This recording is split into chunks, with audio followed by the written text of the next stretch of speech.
Жетер енді. Енді таба алмайтының анық.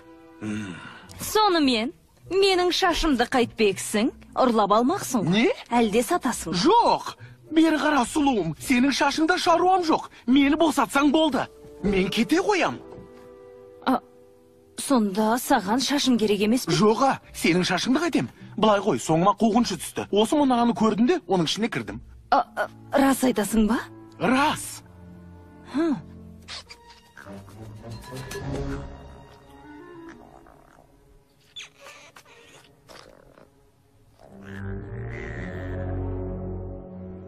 Білем, бірақ маған оның көмегі қажет. Өтірік айтатын адамға ұқсамайды. Тістері де қорқынышты емес. Менің басқа амалым бар ма? Жарайды, Флинн Райдер. Ендеше бір мәмлеге келейік. Мәмле? Бер қара. Мұнаның қандай шоқтар екенін білесің бе? Қаншаны еске алу үшін жағылатын шамдарды айтасың ба? Шамдар ма? Жұлдыз емес екенін біліп ем. Жарайды, мені мұқият тыңда.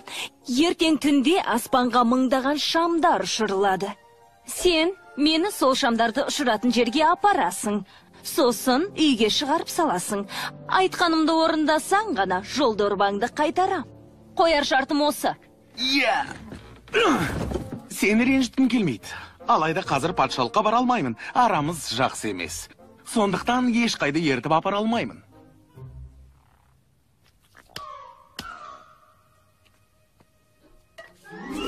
Мұнда кездейсоқтап болған жоқсың ғой, Флинн Райдер.